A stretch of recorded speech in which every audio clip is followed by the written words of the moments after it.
So excited. So have you guys started to think about conditioning? Do you recognize your conditioning patterns? I know that since we talk about conditioning every time,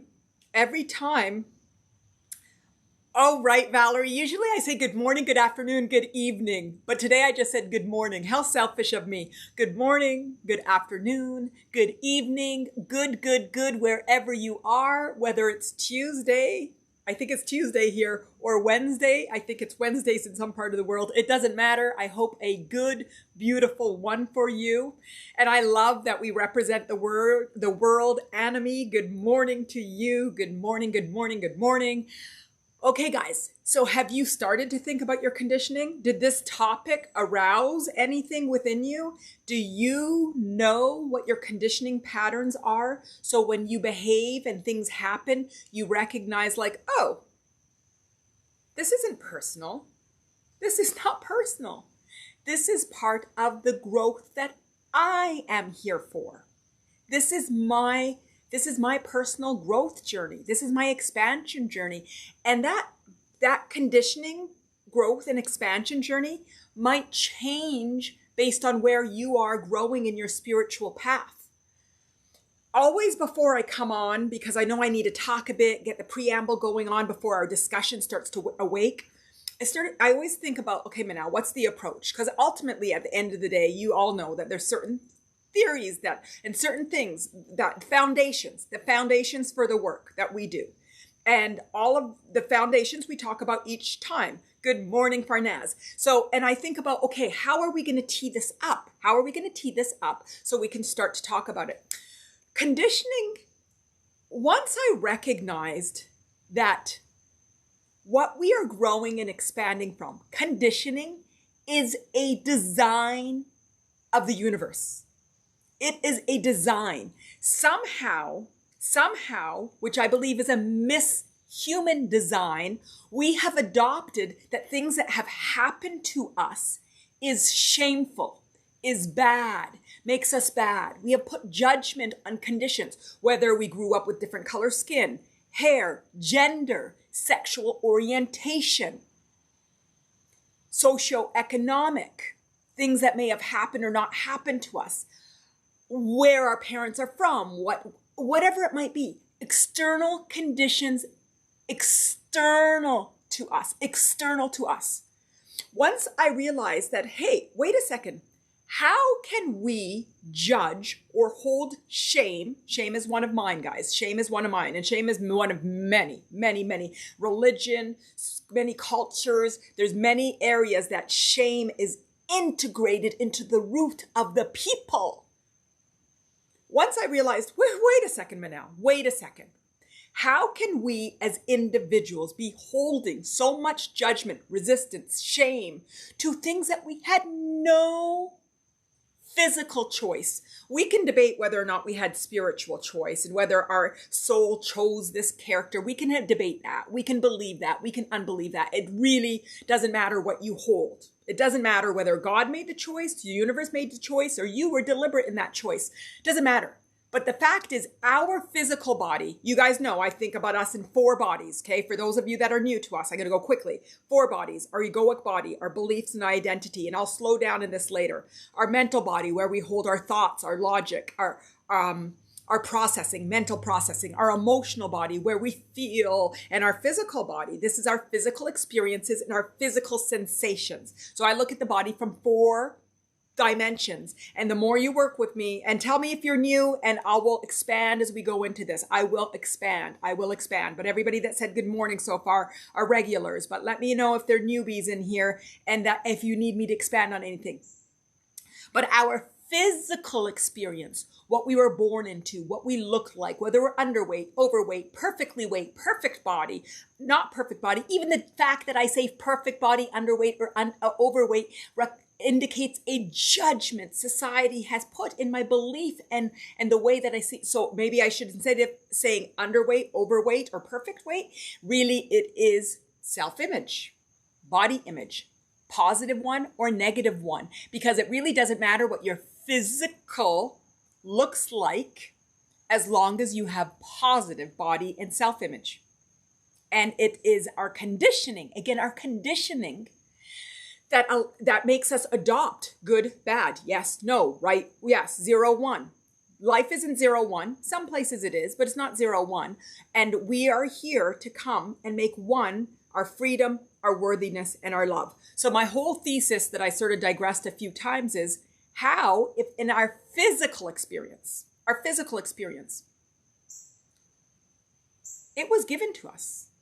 Our parents, whether or not we have our parents, if we were adopted, our siblings, our conditionings, where we were born, the conditions, that is the universes or God. You use whatever word you guys like, universe or God. If they're synonymous, great. If one of them causes resistance in you, use the other one. For me, I've came to a place there's no resistance. I love God. I love universe. I love nature.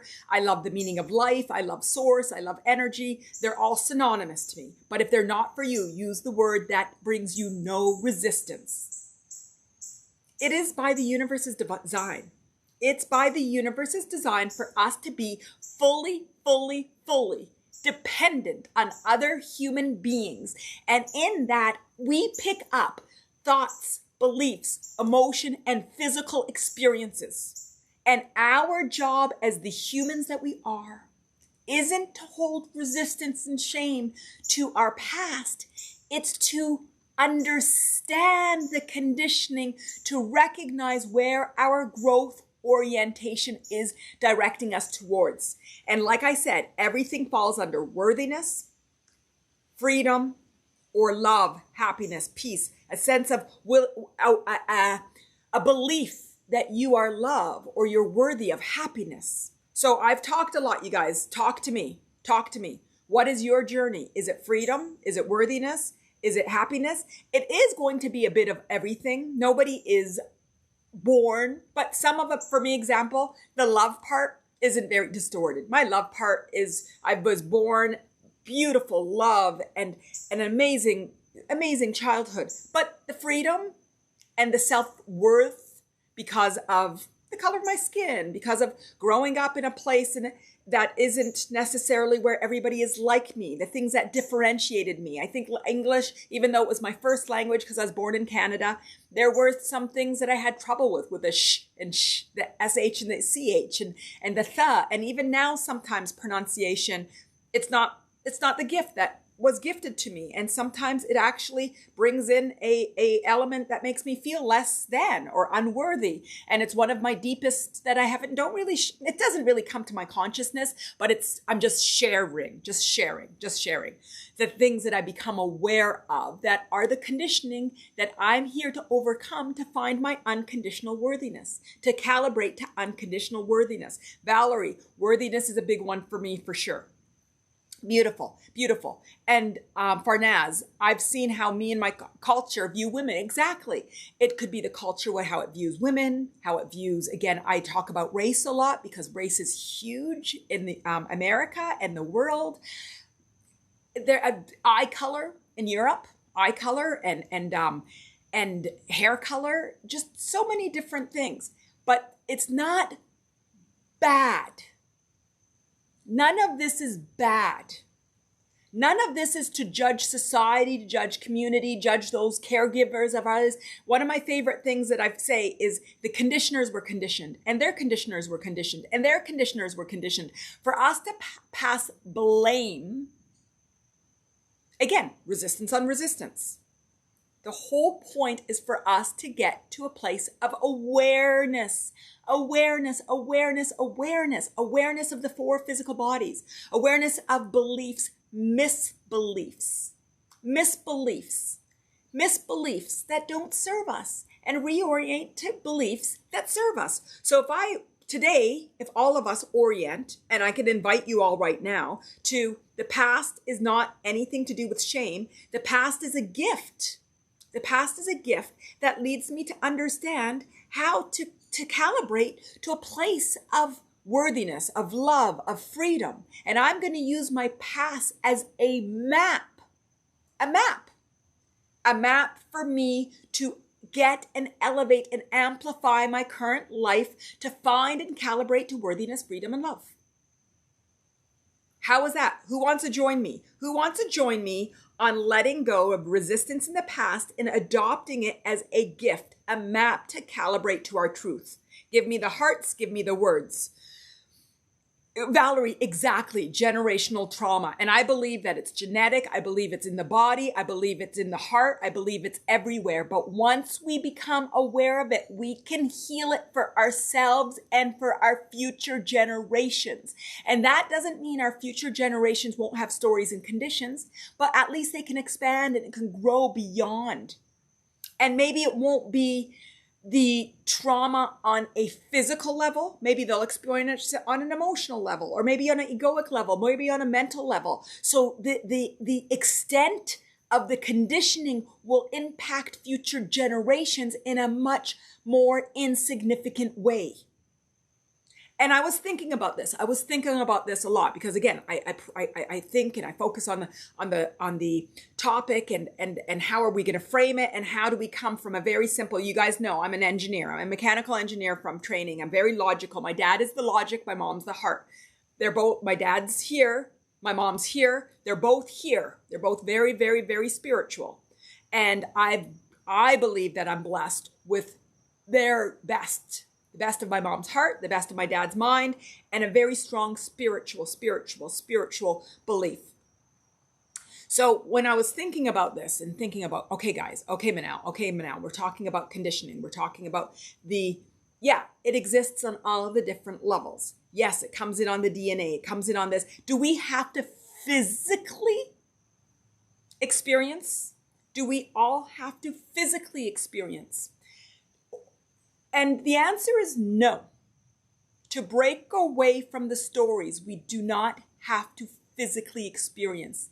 However, most people don't become aware until something happens in their physical experience to perpetuate that.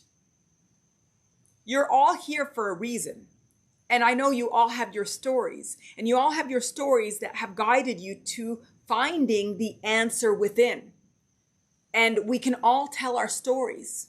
So no, we do not. We can do the work by meditation, by self-awareness, but life needs to happen to create the desire and to create the awareness. Because if everything is peachy keen, beautiful, and happy, why would we want to change? Why would we want to change? But once you become aware, a lot of the things that are going on can heal without the physical trauma. I'll use Valerie's words. It can happen more gently. The growth can happen more gently. We can grow without it. But when things happen, it's not bad. It's not bad. It's not bad. It's really interesting because there's things that are going on in my life that's making me and my mom talk about things when I was younger, in my late teens, in my 20s, when I was defiant and when there was a lot of, and in the beginning when we talked about it, there was actually, we would be angry and would stir up energy within the two of us. And yesterday we were able to talk to it from a place of logic and I could feel that we were emotionally both really healed and had accepted some of the things. But last week it wasn't true. So even the past will come in the present in some beautiful ways, even when you're doing your work. So the whole point to conditioning, if we can walk away with the whole point to conditioning, and I feel the emotion, I feel a lot of energy coming up, and I appreciate all the hearts.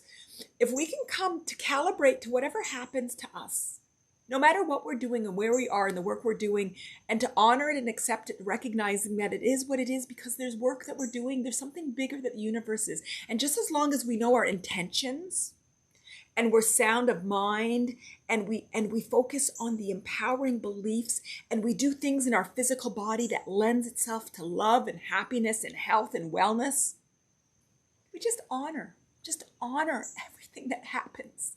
Let's honor the unfolding of life, recognizing that everything that happens is for a reason and everything that happened is for a reason. And let's let go of the shame and the judgment and the holding our past as something that makes us less than the fullness of our freedom and our worthiness and our love and our happiness.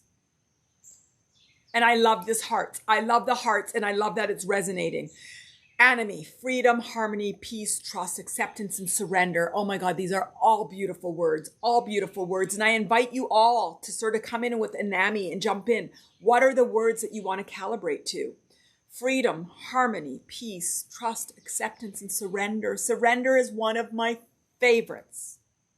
Surrender is one of my favorites. Because I believe that that's what we're here for, is to learn how to surrender to our past, to surrender and trust for our future while we create it. We are the creators of our future. We don't react, we are actors. I'm going to do another one of actors versus reactors, and I didn't record that one, and I want to record it and have it on my YouTube page. We are the actors. We are creators. So the past we are going to accept and surrender and love and find acceptance. And then the present we will be. Just be. And then dream and amplify and create for the future. Create for the future. Being on the receiving end of unconditional love would be quite nice too. And Anami, you know what I'm going to say. To be on the receiving end of unconditional love means that you give it to you. You know that. I know that, yes, as we are saying. Tell me if that's what you're saying. And I know that you said that 7 minutes ago because I was going on and on and on. You guys know you can stop me at any time.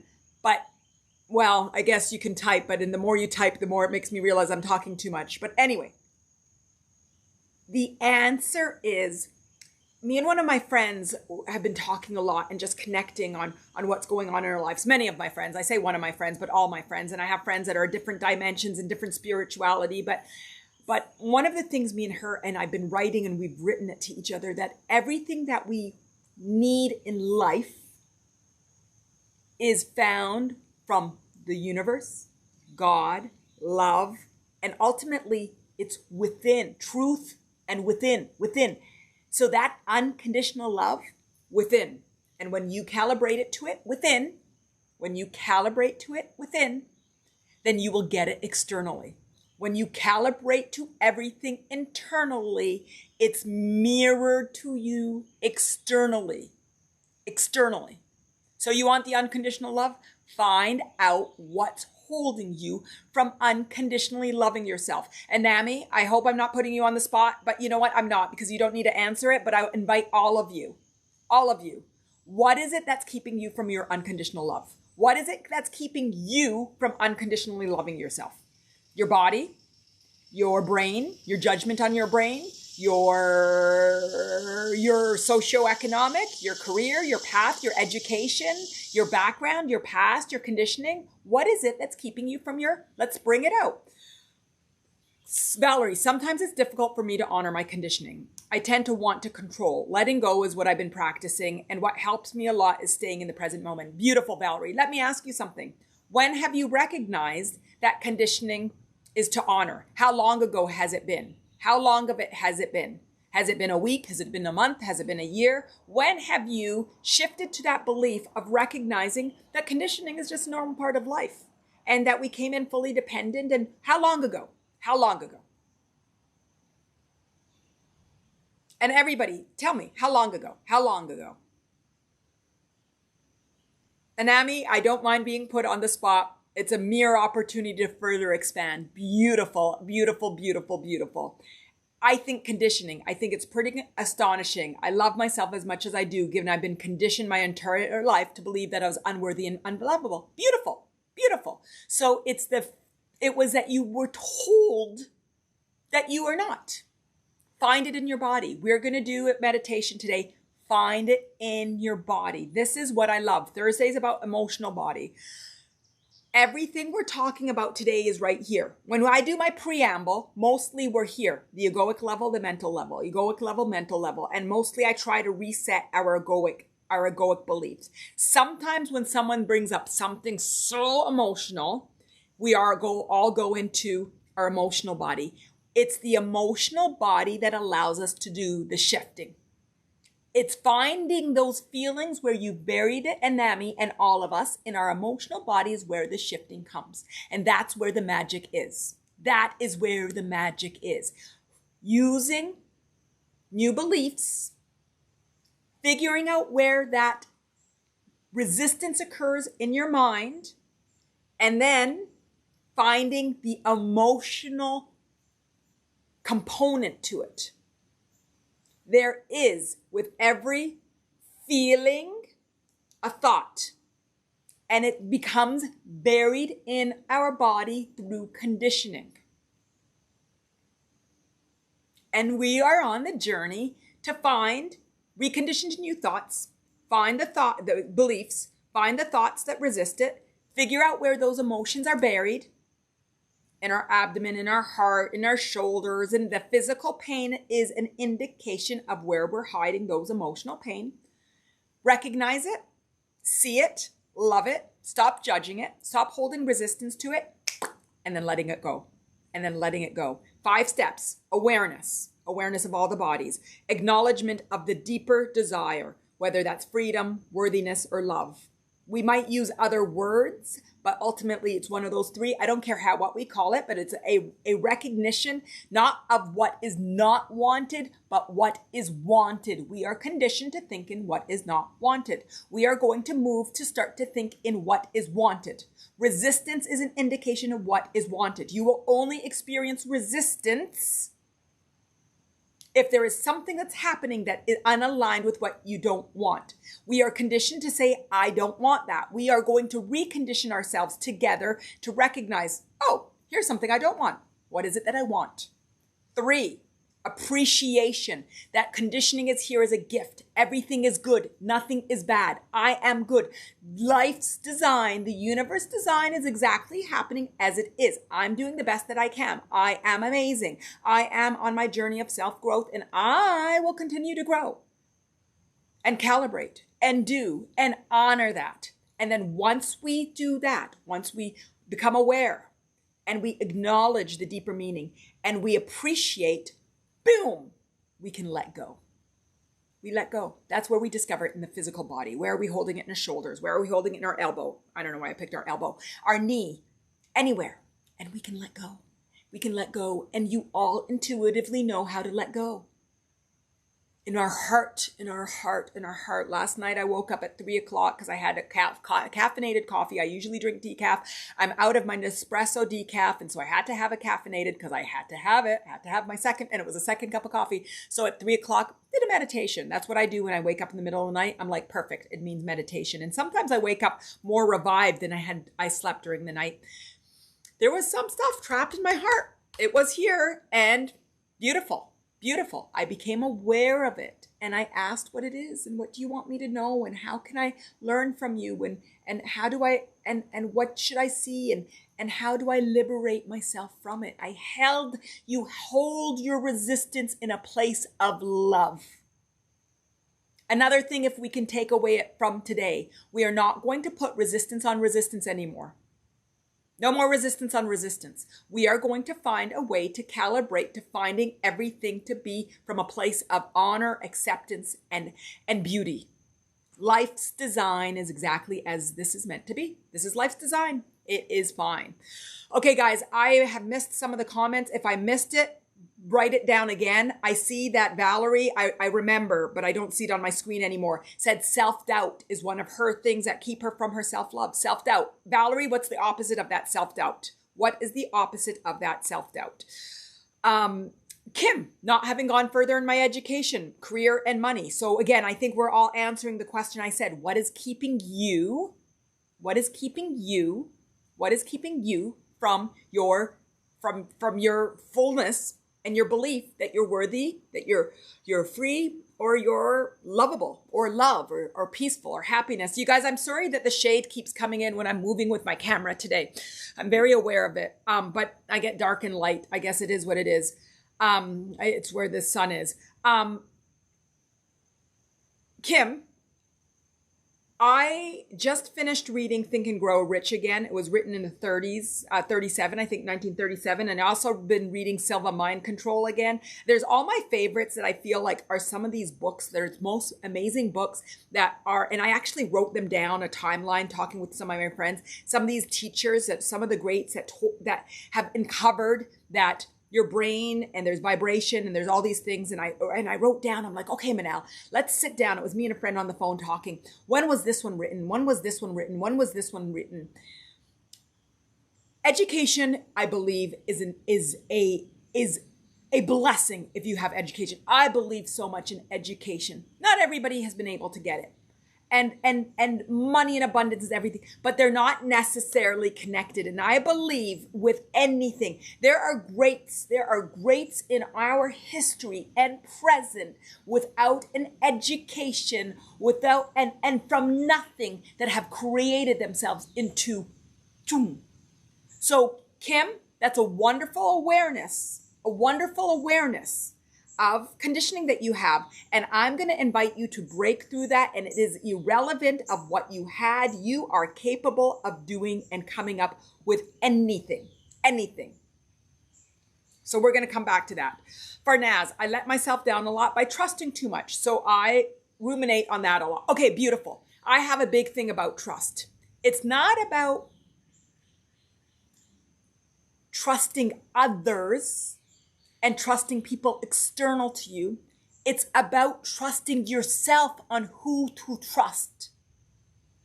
What we want to calibrate you and all of us to is trusting our judgment. Not trusting others and then they let us down, but calibrating to having a full trusting of knowing when I can trust and when something smells off. And we all have gut instinct. We all know. We all know. We all know when something is off. We all know. We can all develop that and strengthen that and build that muscle, all of us. So it's not about trusting others. It's not about giving your trust away. It's not giving up your power away. It's about calibrating to the trust, your trust in yourself, and your trust in, again, your language, the universe, God, source, energy, inner being. Pick it, pick it, pick it. I don't care what you do, what you pick, nature, but the trust in the bigger story. And that is what keeps you from feeling mistrust from the world. Because you know what? If you're gonna feel it, you're gonna find it. So what we want to calibrate is to, did that, Fernaz, did that help? Guys, do you get it? I got some hearts in there. Okay, let me go up, but I think that's beautiful. GES, or GESS, guess. I'll call you guess, but there's no you, but we're going to say guess. Conditioning is lifelong, from day one, from every direct and indirect introduction from the world. Yes, when you're in the womb, when you are the womb, you can pick up things from your mother when you're in the womb. When I do some of the past work with some of my coaching clients, sometimes it's like, what did you feel from your mother's energy when you were in the womb? It's from the moment of inception. We are energetic beings and we feel all of that. Yes. Absolutely. It's difficult to condition myself in a world that's always conditioning me to its liking or disliking. This is very similar to what I'm saying. It's about us becoming the actor, guess. It's about us becoming the actor. It's no longer about me reacting to the world. It's me acting to the world. And I see that you liked resistance and indication to what is wanted. Beautiful, beautiful. I'm glad that resonated with you. Okay, first of all, guess, I think you're new unless you've never spoken in the past. Let me say something. Everybody that knows me knows that I really like to remove some words from our vocabulary. Every now and then I'll sneak it in. But one of the things that I really dislike us being conditioned to is thinking that things are hard, life is difficult, suffering and struggle. We've been conditioned to use that so frequently. And I believe that things can be easy. You know when you're lined up some days and everything boom, boom, boom, boom, boom, boom happens? Do you know those days when things just happen smoothly and that you don't even have to try and you're like boom, boom, boom, boom, boom? Things can happen with ease. We need to move from efforting, that's work, that's the physical, to allowing. That's the spiritual. And it doesn't mean that we're not going to work hard and we're not going to do. I've been like, during my days, I go from this to this to this to this. But when I'm in my flow, it does not feel like work. One of my dearest friends. And yesterday we kept best friend. But I have so many best friends in so many different worlds. So I don't want to say my best friend because one of my best friends will say, wait, I thought you were my best friends. I have so many best friends. But she's moving. She's my next door neighbor and she's moving. I try not to let people know who people are. But anyway, I just said it. My best friend and my next door neighbor is moving. We've been moving together. I have never had so much fun moving, packing, going from upstairs to downstairs, the attic, and moving things and sweating. We've been laughing all day. We've been allowing, and it's so beautiful. And I've moved several times and it has not been pleasurable. And so let's move from efforting on the physical level to allowing on the spiritual level. Sometimes when I do these live streams, sometimes I feel like, ooh, Manal, and I'm in my mind. Today it's just coming out because I'm sort of aligned. There's just some sort of truth that just keeps coming out, keep it going. There's no effort.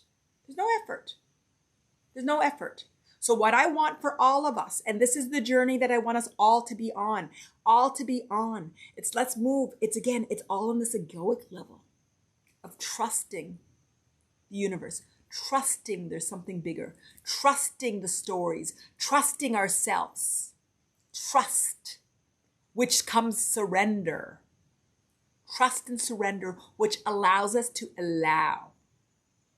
And then we start to dream. And then we feel good and appreciate and find gratitude and find acceptance in everything. And then our life is perfect exactly as it is. And then we dream. But life is perfect exactly as it is. And then we dream. And then everything unfolds exactly that as we want. That's what everybody calls manifestation. But it has to come to acceptance with where you are. Acceptance with where you are. That everything is perfect. And we're not going to effort it. To believe it, we are going to just know it and trust it.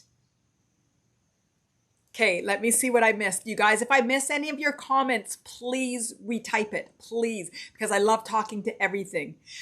Anami, I've been infusing more awareness to the conditioned yum yuck of late. Beautiful, beautiful. It's all awareness. It's awareness of like, ooh, why did I think that thought? Ooh, why am I feeling that?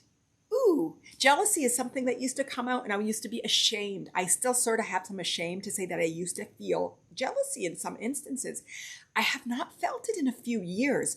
Only after I was willing to say to one of my friends, I feel jealous every now and then. And she never did. And I love that she didn't. But I had to say it to let it go and to not be ashamed. And she held me in such... She wasn't judgmental and she was just really curious. And she's like, oh, really, Manal? Because you've got and it's not about me having everything or not having everything. It's an emotion that was somehow conditioned in me for feeling less than.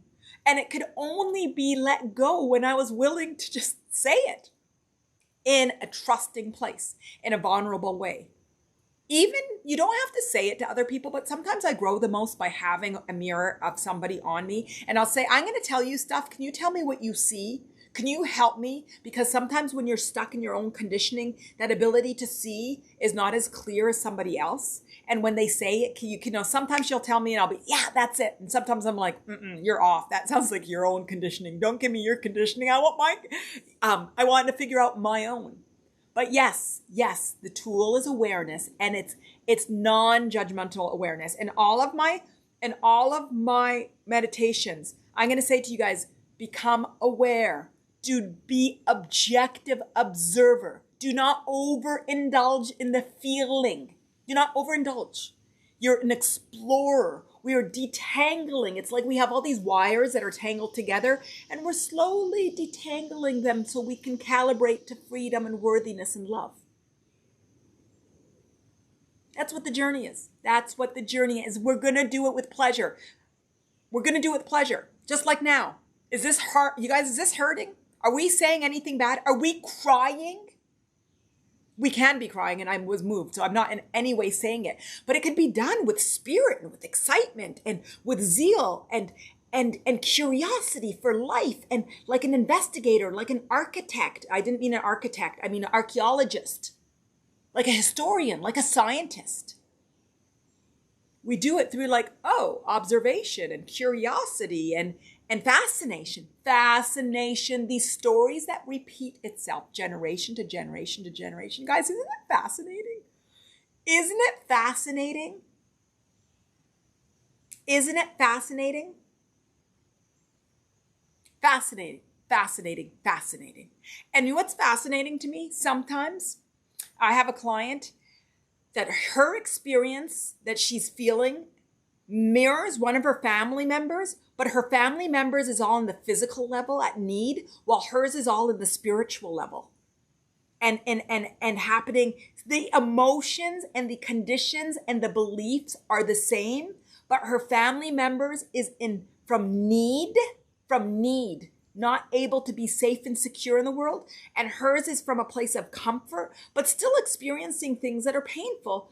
And it's happening at different levels. So you will still grow spiritually and still feel the feelings, but it doesn't have to impact it doesn't have to mean that it's hurting you on your physical level. Godavari. I hope I'm saying that. I know I am sort of not saying well. I'm following you, Manal. This was fabulous. Have to go back to work now. Blessings to all. Thank you, thank you, thank you. You are marvelous. I'm so glad and I'm excited. I'm sorry. I see now that I'm scrolling that you said some things, but you're talking to Farnaz, moving from efforting to, so you were repeating some things. Fantastic. Oh my God, I'm so behind you guys. I'm so behind. Anami, so appreciate you. All is well. I so appreciate you. All as well as the view you share with us. I've been so deprived of nature.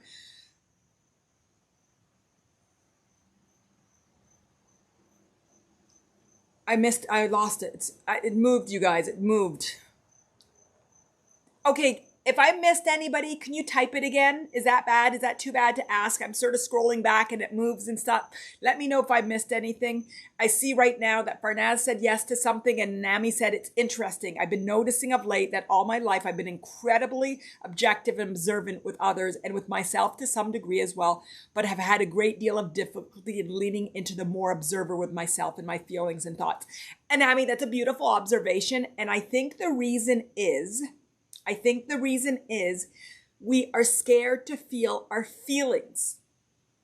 If we don't know that they can tool us and we can use them to let go, we don't go into them.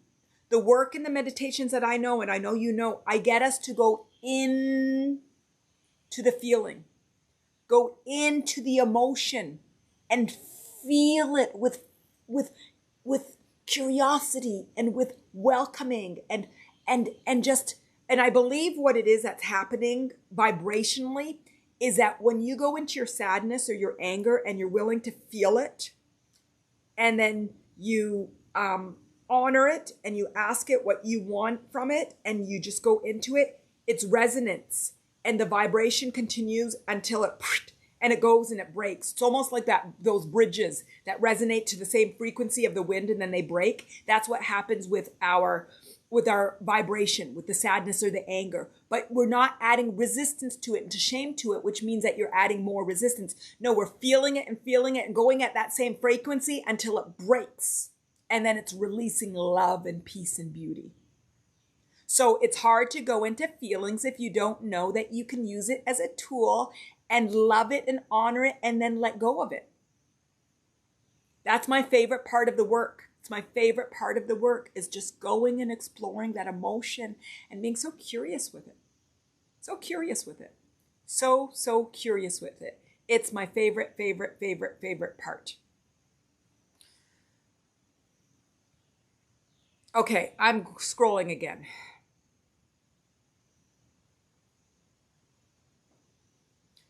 Farnaz, I guess I fooled myself because I was desperate for attention, acceptance, and love. Beautiful. So where are we going to... Valerie, I see something. I think acceptance is the opposite of doubt. Yeah, I think acceptance is. I think worthiness is. That I believe I'm unconditionally worthy. Exactly. Acceptance is doubt, confidence. But confidence, I always believe, is a derivative of worthiness. Absolutely. Absolutely. So when we know that we're feeling something that feels resistant, what we're going to do is become aware. Hey, I see you, self-doubt. I'm not going to doubt my self-doubt. I'm not going to judge my self-doubt. I'm not going to hate on my self-doubt. I'm not going to hate on myself for having the self-doubt. I'm going to say, hey, doubt, I see you. Recognize where it's coming from. Oh, you've been here since I've been in the womb. Oh, you came when I was 3 when mom had a second baby and all of a sudden now I was displaced. Oh, you came in when I was 6 when I was in kindergarten and I thought I was loved, but somebody didn't want to play with me on my playground. So you'll sort of come through your timeline, figure out where it was introduced in your physical reality. Sort of take a look at your parents and your family and see whether it's generational and whether this is something that is meant to grow on a larger scale. Sort of float through it and say, oh my God, I love you. You're beautiful. And I am going to calibrate to what is desired. I am so happy that you've been my teacher and that you've been with me and you've been a secure friend. You haven't always been a friend, but I recognize now that you're a friend to my growth. So maybe you're a frenemy, or maybe before I thought you were an enemy, now you're going to be my frenemy, and later on I'm going to make you my friend. I'm going to make you my friend because now I recognize you are pointing me to my growth, to my expansion, to my worthiness, to my freedom, to my self-love. And I see that this has been a story of my life, the story of the universe. Some things may have started with Adam and Eve, if you believe that was the start. Some things may have started. The relationship between male and male being good and female being bad starts in Adam and Eve's story. Some of the work that I've done, I sort of seen that the conditioning started from some of the stories that talk about how life has started. And I'm like, oh, this is so interesting. It blows me away. So interesting. So interesting. So yes, it's about confidence and worthiness and letting go of that self-doubt and calibrating to the beauty of who you are, the beauty of who we are. Okay, guys, I'm scrolling back again.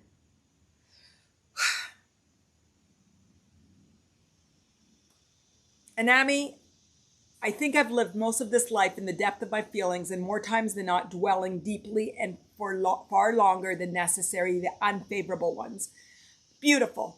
So why don't you, when you explore your feelings, create the intention to say, hey, my intention is to understand you so I can let go of you and calibrate to truth. So I am not going to linger. I'm going to see what is it that you want from me to grow. And if you continue to linger, ask, hey, is there something I'm missing? Because I want to calibrate to X, Y, or Z. So just become aware and just say, hey, I'm going to build my muscle that I can process through you quicker and quicker and quicker. And it's part of the muscling. It's part of the muscling. All of you that have known me, and for those of you that it's your first time, I call everything that we're being unconditioned to, it's like a muscle. It's like a muscle. We're accepting if we need to work on our abs or we got to work on our biceps or build up our quads. If we haven't worked on this muscle for our whole life and now we're in our 30s or 40s and 50s and we have this awareness, honor that we got to build up the muscle. And don't say, well, I worked on this yesterday. So how long does it take us to learn a language? Years. It's a new language, guys. This is a new language. It's a new way of acting, of walking, of being. Allow it to take the time that it needs, the time that's best for your highest good. It's one of my favorite phrases that I had learned. The time that's best for your highest good. Let go of time. Another thing, you guys, another thing. I don't like hard, difficult, suffer, and struggle. I do not like measuring time. I do not like the limitations we put to time. That things will either take too long or not are possible, or even saying, Allow time to evolve from the place of allowing and not efforting. Don't put limits on your time. Anytime that you see that something, you think something will take a long time, replace it and recondition yourself to say the time that's best for my highest good. The time that's best. The time that's appropriate. Find the times that you limit and constrain yourself in the physical earth of time. Because on the emotional level, the mental level, the vibrational level, there is no time. And when we limit on the physical, we limit allowing. So that's another thing that I would love you all to walk away with today. To recognize where you're limiting yourself on time and let go of limitations. Valerie, one of the conditions I've been challenging and trusting my intuition rather than my rational, logical thoughts. Beautiful. Over the weekend, I broke up with a 5.5-year relationship because I had a gut feeling. I realized that I've been so conditioned by feeling and overreacting a lot of emotionally unstable, not leaning into my intuition and not trusting myself. Making shift is scary, but I want to really trust myself. Valerie, that's absolutely all fantastically beautiful. And I want you to trust your intuition in any way the story unfolds. Whether you return, whether you don't return, whether whatever, it doesn't matter. Don't say that my gut intuition at this moment, that is right.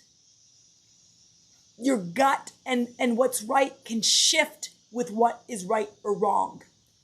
So sometimes we feel that if a gut reaction yesterday, that if my reaction or my belief of doing something differently is today, means one was right and one was wrong. No. Things unfolded in a way to allow conditions to change. Are you with me on that one? But I salute you, I celebrate you, I honor you, I love you, and I think this is amazing. And just recognizing, hey, I'm here again. I am here, and I'm going to come to here. I'm going to trust myself. I'm going to believe in myself. I know that when I'm in alignment, when you're doing things from a place of clarity, when you're doing things from a place of knowing, when you're doing things not reacting emotionally, but in true, pure alignment, you are doing the right thing. And Valerie, I know that your gut intuition is strong as heck, and I know that you have the right alignment because you're telling me that you're aware of it. And that means if you're aware of it, then you're using your mind and telling your mind, hey, have you shifted yet, Valerie? Have you said yet?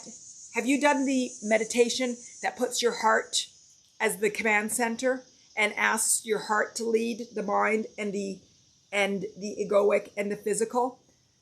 And that you're shifting from your mind to your heart? Have you done that meditation from any of my meditations or any of my live stream yet? Because I think that's a really powerful, beautiful one. I make it a deliberate practice for us to say, hey, I'm leading from the heart. And the mind is more powerful when the heart leads. Have you done that, Valerie? Have you all done that? Have any of you? Valerie, I'm not sure, but I'll definitely look for it. I've been listening to your meditations every morning the past few days. Beautiful. Thank you. I will put it in the Attaining Your Authentic Life. I believe it's called Heart, Mind, and Body Alignment, but that's not exactly I don't think that's exactly the title, but it's that intention. I'm going to put it on the Attaining Your Authentic Life. And all of you that are here, Attaining Your Authentic Life is a group, and I want us to keep the discussions going. It's relatively new, so the group is still small, and we're not as chatty as I'd like to be, because I know there's a lot of things for us to share, 7 days a week, and sort of get things out and be there for each other with the new language that we're setting together. But I'll put in there and list what that one is. But I think it's a very, very beautiful one. If you and your 4 bodies, your egoic body, your mental body, your emotional body, and your physical body are ready for you to create the intention for your emotional body. You know what? We'll do it today during the live stream. I don't know if I've ever done it during a live stream. I will do it, and I'll also list it in the meditation if you guys want to reinforce it. Good. Okay, I'm going to scroll again and see if I missed anything, because I know that there's some really big things that people say sometimes, for you all say, Valerie, you are amazing. You're all amazing. I love you all. I love you all. I love you all. I love everybody that's with me all the time and following, and I love everybody that's new, and I love everybody that wants to grow and just and find themselves from a place of a higher level and look within and take responsibility for our life. Beautiful, Rita. Beautiful, beautiful, beautiful. Okay, I keep scrolling and it keeps moving. And if anybody if I missed anything, please put it in there. And Amy smiles. Inhale deeply. I really needed to hear and feel these sentiments. Beautiful, beautiful, beautiful. Okay, anybody, is there any other comment? Is there anything that you'd like me to say, or would you like a live meditation? Or are you all feeling good? We don't always do a meditation if you all feel in alignment, but if anybody feels like, oh, this woke up some emotion and I want to do, and I think it would be a good idea for us to get that alignment of heart, mind, and ego and body. Anami, I'd like to also add alignment, celebration, healing, honoring, showing up as my best self, receiving, making wise decisions. I'll call that wisdom, ease and fluidity, and getting away from striving to what I'd like to calibrate to. In addition to the aforementioned freedom, harmony, peace, trust, acceptance, surrender, and unconditional love. Okay, beautiful. Anami, I'm going to read that again because it's beautiful. Alignment, celebration, healing. I don't usually like healing because it means something's broken. So I used to use healing a lot, Anami, and I try to stay away from it, and I try to go to health and strength. So I know it's a positive word because it indicates it, but it indicates subtlety that something is broken. So if you can calibrate to that, great. If you feel like you're in a mode of healing, that's fine. But I try to not include that as one of the things to calibrate to, because it means that always something is not well. So I'm going to say it and you adopt, if not, if it's in line with your truth. Alignment, celebration, health, strength, honoring, showing up as my best self, receiving, wisdom, ease and fluidity, and striving to what I calibrate to, in addition to freedom, harmony, peace, trust, acceptance, surrender, and unconditional love. Beautiful, beautiful, beautiful. And that's all from within, all from within. Rita, how to handle work at stress. Stress is a fun one. Stress is sometimes a label, anxiety, stress. It's a label of emotions that we don't want to go deeper in. So it's sort of like hiding. So if you asked yourself, Rita, and all of you, if we asked ourselves, what is the underlying emotion with stress? Is it frustration? Is there anger? Is there sadness? Can you dig a bit deeper to see what are the emotions that you're repressing when you're saying stress? Describe to me in more detail what and where that stress is coming from. Leslie, meditation, please. Then we'll go, yes, absolutely, absolutely. So happy to see you, Leslie. And I don't know how late it is for you. If I do my math in my head, I'm sure I can figure it out. Anami, beautiful. Vitality in each of my bodies, physical, emotional, mental, and spiritual. Beautiful. I love that word, vitality. Vitality, exactly. Calibrate to vitality. How does that feel, guys? Vitality versus healing. Healing feels like we're less than. Vitality feels like strength and energy and wellness and power. Rita, talk to me more about your stress. And anybody, talk to me about your stress. What does stress mean to you? Where is it coming? Is it in your physical body? Is it in your emotional body? Are you feeling stress tension? Are you emotionally feeling it? Is it in your mind? Let's break it down to understanding what the stress is.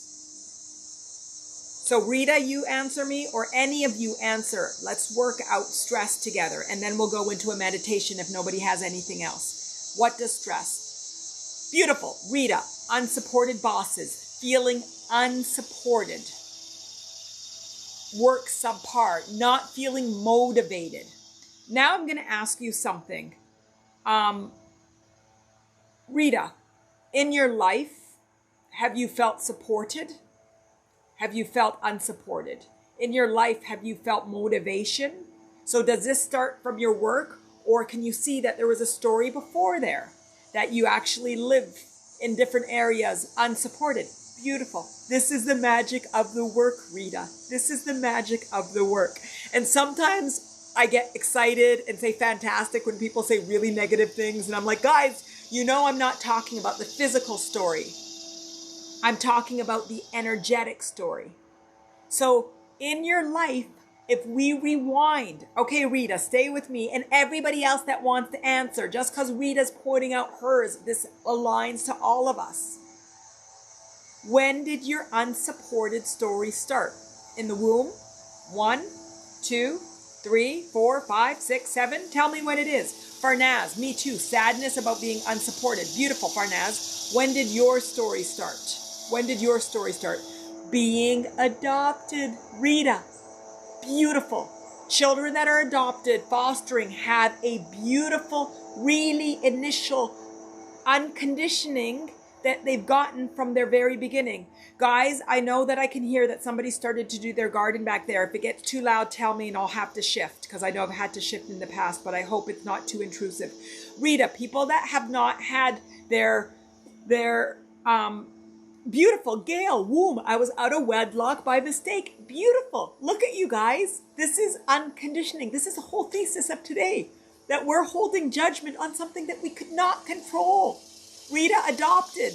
Gail in the womb. She was a mistake. There was so much fear and probably shame and uncertainty and self-worth in her mom carrying her for 9 months, and then she came out. Kim, 10 years old when my parents divorced. Look at you guys. Fantastic. This is the work. This is the work. That Rita, your story is that you're unsupported in work, but it's not. The truth of the story is that it started as a child. And now that we know that, we can recondition. And it's painful. Like, I can feel the emotion. I can feel the emotion. I'm smiling. And tell me, you guys, if I need to shift. And we're going to do the meditation to shift all of this now. Yes, Paris, sending so much love to all of you. But this is the conditioning. All of us have stories from our childhood that have hurt us in so ways, and we buried it. And more, we're giving our kids counseling and therapy and the tools that they need to start to untangle from them at a younger age. But even that is calibrating them to different things that they need to uncalibrate from. But today, the whole intention is to become aware of the power of the conditioning and to shift back to our alignment with truth and our inner power. Farnaz, as the last child, so only got in the way or felt connections was through feelings and shows of emotions. Farnaz had to act out to get attention. Beautiful. And you know, I one of the teachers that I listened to said, even if your parents were perfect, children will start to have unconditioning to feel resentment that they never knew what the resistance is, because there's resistance in the world. So this is just part of the natural part of the human story. And if we can find a point of holding our stories with honor and respect and recognition that they're here to teach us, and to detangle with the recognition of our worthiness. So everybody that shared and that talked, and Rita and Farnaz and Gail and Kim, and I know Paris, you didn't say anything, but Paris and all of you, are we willing to recognize that the way we feel now is strongly correlated to lifelong stories, to conditioning? Are we willing to hold that? Do we want that belief? Give me a yes or give me a no. Give me a heart, give me a love, give me something. Farnaz, yes. Come on, guys. Are we willing to? Are we willing to? I know there's a bit of lag in here, but I'm not seeing. Are we willing to recognize that there is strength in our stories? There is meaning in our stories, to instead of holding it from resistance. And I think I held it earlier on, but there is a reason that is guiding me in this life to calibrating to more. Kim, yes. I see the heart starting. I see the hearts. I see the hearts. Beautiful. I think the lag is gone. Perfect. So if we're willing to then Rita, mind-blowing. Beautiful. That's where I want us to go to. Mind-blowing.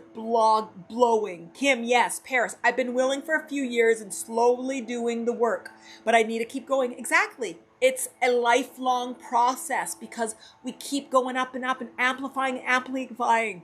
Guess, I thought you were leaving, but yes.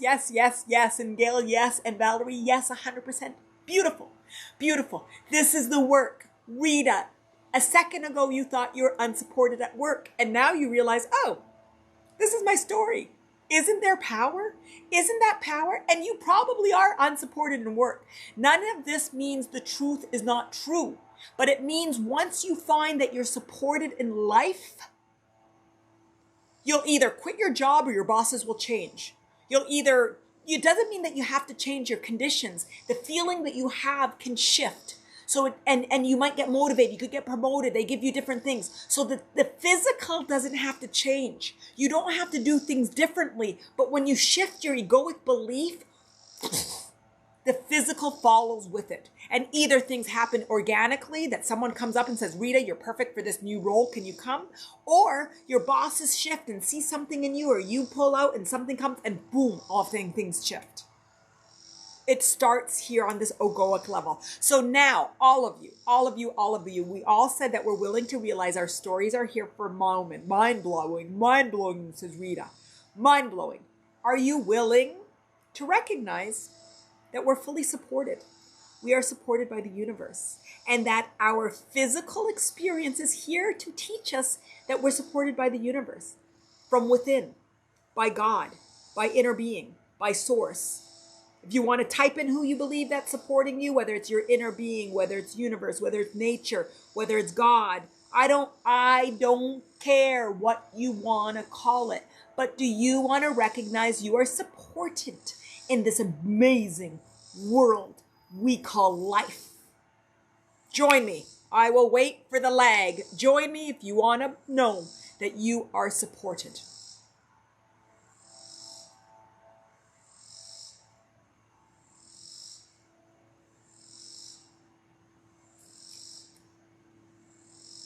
Valerie, higher power, my higher self. Beautiful. I love higher power. I love higher self. Smiles, yes, very much so. Anami, yes. We are supported. Guess, yes. Kim, yes. We're supported. We are supported. Ray, I am supported. I am supported. I am supported. So fabulous to see you, Ray. I am supported. I am supported. So when we get that feeling, Rita, here's your answer. Here's your answer. It wasn't direct, but we got there. I feel stress at work. Become aware. Oh, look, I'm feeling stress. Ask yourself, where am I feeling this physically? Oh, I'm carrying it in my shoulders. Oh, I feel like my throat is congested because I can't speak my truth. Oh, I just feel my chest feels heavy. Then you're like, what's the emotion? What's that stress emotion? Oh my God, I don't feel supported. I feel unsupported. And then you're like, oh, I know, this is a story. This comes back to me being adopted, being a last child, my parents divorcing, being a mistake. Oh, but that's me in my physical body. I'm actually supported. I'm supported by the universe, by my higher power, my higher self, my inner being, universe, nature, and this is the work. This is the work. This is the work. And I am excited to do the work because I have found a way to do the work from a place of celebration, of honor, of excitement, of growth, of expansion, and calibrate back to my worthiness, to my freedom, to my self-love. This is the work. And it's not work. It's fun. It's interesting. It's exhilarating. It's mind-blowing. So Rita, did I answer the question? How do I deal with work stress? It's empowering. Thank you, Valerie. One of my favorite words. And all of you that know me know that sometimes people call me, and my kids sometimes would say toxic positivity, mom, positivity, you're too positive. And I felt like for a while, and now I'm like, oh, no. This is not positivity. This is empowering, because I honor every belief. I honor it. And just because I can process it quickly and because I get it quickly and I understand it, doesn't mean it's toxic positivity. That's a bad thing. To not honor your feelings, to not honor how your body feels, to not honor your emotions, that's bad. I am never saying that. I will never say to you to say an affirmation that you do not believe. It will not happen. But I will celebrate the exploration of old beliefs, of limiting thoughts, of emotions and physicality to find alignment and beauty in this world. And I know this world is beautiful and people are great and amazing. Rita, I'm very hard on myself. Beautiful. Welcome to the world of being human. I'm a recovering perfectionist. Do you want to be a recovering hard on myself person? Who wants to be a recovering perfectionist? Who wants to be a recovering I'm not good enough? Who wants to be a recovering I'm very hard on myself? Who wants to recover from that? Anami, me too. Me too. Me too. Valerie, yes. Hands up. Sharon, I do. Let us recover and let us accept ourselves. Sharon, yes. Paris, I'm a recovering perfectionist too. Kim, yes. Yes, yes. Yes, yes. Yes. Let us recognize that's part of the conditioning. We are all good enough. Doesn't matter. Doesn't matter. Listen, people are born blind, deaf. There's limbs. Don't tell me they're conditioned to believe they're not worthy. They believe that there's things less than ADHD, ASAs, whatever it might be. All of these things. No. They're here to learn from life, to calibrate back to worthiness and to freedom and to beauty and to love. Anami, beautiful. Today I have such a joyous energy too. It's like amazing.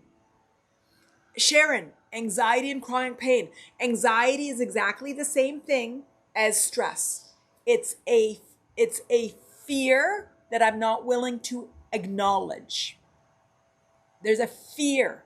If you want to go into more, and chronic pain is because you're not willing to acknowledge the fear. It's going to keep coming up into your body until you learn how to let go and surrender.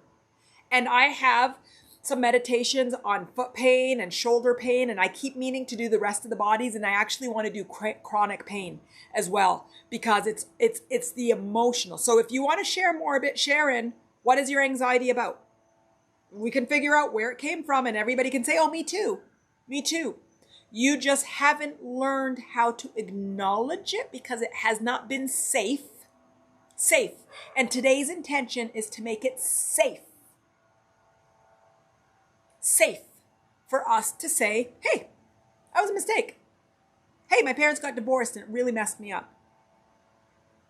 Hey, I was adopted. Hey, it doesn't feel good. Some of my conditioning from my child does not feel good. So Sharon, what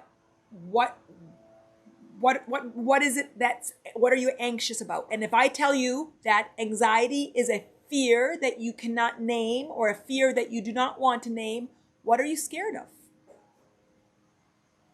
Kim, it includes chronic fatigue. Chronic pain and chronic fatigue. It's the same thing. Fatigue is an emotion. It's not just a physical feeling. It's an emotion as well. And being tired of life, not being able to move on, feeling that things are stagnant, but not being true to yourself, not expressing yourself is going to make you tired. Your energy is not flowing. You're not flowing. We are meant to flow. We've got our 7 chakras, we've got our energy, and we are meant to flow. So if you're not flowing because we're not speaking our truth, if we're not flowing because we are anxious, using Sharon's word, and fearful, usually the fear is in the first chakra, in your root chakra, you don't feel safe, you don't feel secure. Energy's not flowing. And that's why at the end of all my meditations, I imagine the universal light coming in. Sometimes I imagine it going through all your body. Sometimes I like to imagine it from the crown to your heart. You guys know I flow it through from the top of your head, your third eye, through your head, your neck, and then ground into your heart. And then I like to imagine the divine earth energy coming in through the soles of your feet, your calves, your knees, your thighs, your pelvic area, your abdomen, and then meeting that light in your heart. And that allows our energy to move again. And any resistance keeps our energy from flowing, and that will make us feel, that resistance will give us emotional pain. And if we keep ignoring the emotional pain, it turns into chronic pain or cancer or any physical ailment. It starts as stress and tension, and then it builds and builds and builds and builds and builds. Okay, beautiful. Sharon, I think my anxiety comes from me parenting my mom. She relied on me as a best friend. Beautiful, beautiful. And so what did that make you feel? Not free. I'm guessing. Tell me if that resonates. So it's fear of not being free, fear of being stuck, fear of being tethered and not safe. Tell me where the not safe comes in. And this is powerful. This is so powerful, and this is beautiful. And Kim, I'm glad this is resonating with you. Anami, beautiful. Thank you. Love you. I'm so glad that you are here. I hope to come on Thursday. Anami, they're not on the Insight Timer. They're on YouTube because they don't replay the ones on Insight Timer. Sharon, I think because I didn't have a parent and I was worrying all the time about her. Beautiful, beautiful. You only had your mother, and so if anything happened to her, it means that you were unsafe, and there was a sense of lack of security in your future because of having not one. Did I say that appropriately? Beautiful, beautiful, beautiful, beautiful, Sharon. So this is the exact same thing as being supported, that we're supported by the universe. And there's a fear of not being supported. There's a fear of losing something in the physical. There's a fear of, it could be financial, it could have been in the house, could have been different things. And ultimately we calibrate back to recognition that we're supported and the universe works in amazing, beautiful ways. And there's reason that things happen, and that you're connected. You're connected to the support of the universe. Sharon, tell me if this is resonating. And did I get it right that you only had one parent, and that was some of the fear that if you lost the one, you didn't have another? I wasn't sure what the both was resonating with. So tell me how this much. Anami, thank you. A lot of them will be uploaded this week. Ray, a lot of anxiety comes from not believing in our capability, even though experience tells us otherwise. Beautiful, Ray, beautiful, beautiful, beautiful.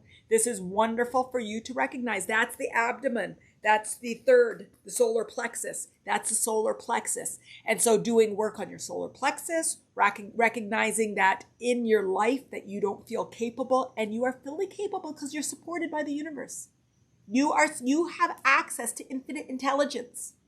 You are unlimited worthy, unconditionally free, unconditionally loved. You are connected to the universe that gives you everything that you need. And that's your solar plexus. So look at your how you feel, even how you feel about your stomach is helping you calibrate to your sense of capability. Do you judge your waistline?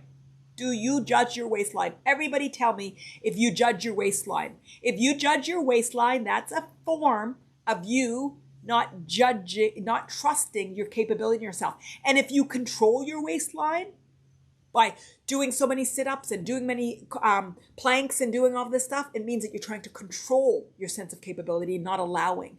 It's only when you just sort of allow and flow that you are in alignment with your capability and your ability to support yourself. Ray, does that resonate? And do you judge your waistline? Anami is talking to Sharon, so I won't read this. Sharon, I have both parents, but my dad wasn't super involved. Beautiful, beautiful. But I think we got down to it. Do you feel, I know we're going to still do the meditation, and it's an hour and 15, so so I know we're going to go to it very shortly. But Sharon, do you feel calibrated now? Do you feel that you understand your anxiety in a level that you didn't? Do you feel that you could start to detangle from the stories and start to become self-aware when you feel anxious and you ask yourself, what is it that I am fearing? I used to call it anxiety because I wasn't brave enough, courageous enough, or willing to call it fear. I wasn't willing to call it fear. It wasn't willing to call it fear, but now I am. Sharon, beautiful. That's okay. We do this 2-3 times a week, and it all comes down to the same things from different ways. You can ask Kim and Valerie and Anami and Ray. We come back to it, and it's building and building and building and building. We come in from different approaches all the time. Just keep with it. Just keep with it. Just keep with it. Beautiful. Follow me on Insight Timer and just keep with it. And if anybody and you've got it. Beautiful, beautiful, beautiful. I'm missing some stuff. Let me see. Sharon, I have both parents, Ray and Kim, and everybody giving some love. Sharon, I'm glad you're here too. Leanne, talking to Ray. Paris. Oh, Paris, complimenting me. I haven't come across a teacher like you yet. You're healing a lot of people. Paris, beautiful. We're all different. We all give different. We're all, somebody's like, Manal, who's your competition? I don't even see competition in any business that I'm in. Even I'm very technology, you guys. I'm a mechanical engineer, and I'm into software, and I'm into a lot of things. And I don't believe that competition exists. I believe that it's really about finding what your truth is. And even best friends. I say I have so many best friends because we don't need to compete. They're all best. They're all best. And it's all about figuring out what is it. You guys are gonna make me cry. It's all about figuring out what your truth is, because we're all so uniquely different, and calibrating that truth and shining your truth. And there's going to be different teachers at different times that are going to take you to different levels. And so I'm so excited with growing and working with you all. I'm so excited about getting a new language and a new way for us to hold life. And I absolutely love religion. I love religion and I love God, but I do not like the fear and the shame. And I want to filter out all of the things that keep us from holding life from a place of excitement and love and celebration and awareness and beauty.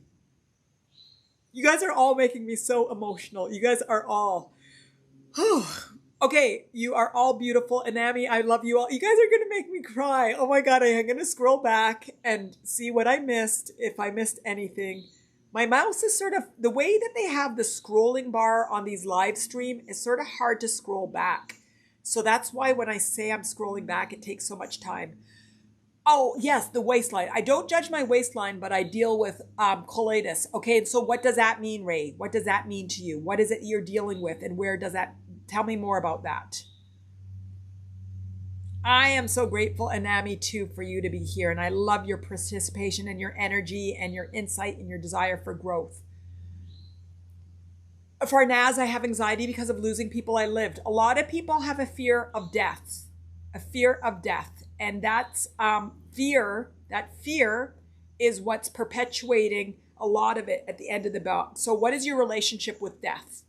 If we can all come to such a beautiful place of recognizing that life and death are all the most natural processes, and that the universe, God, higher being, higher power decides, inner higher self, it doesn't matter. When the time is done, and it's done when it's time that's best for the highest good, and finding recognition that on the physical plane, that there is a loss.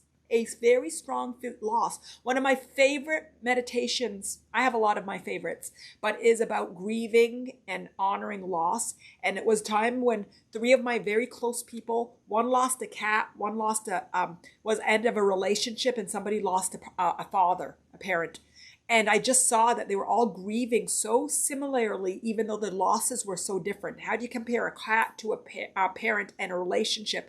But the elements of the pain were so similar. They were mirrored, but different physical circumstances. So if we come to terms with honoring death and honoring life and honoring and recognizing the fear of that and calibrating to an acceptance of the beauty of the life cycle, then a lot of that fear and anxiety that we hold will just go.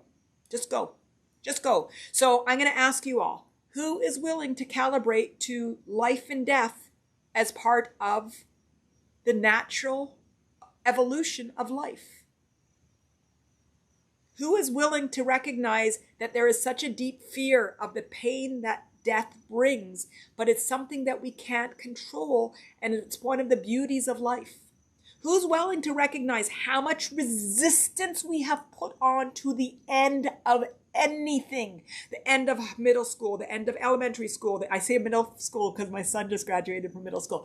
End of middle school, end of college, end of elementary school, going into kindergarten, end of a relationship, end of life, end of a pet's death. How much resistance do we have on the end of anything? How much pain do we hold on the end of anything? And who wants to let go of it? And who wants to just hold it as life? Who wants to start holding that as part of the evolution, natural evolution of life? Who wants to start to recognize that we've calibrated to fear change and transition?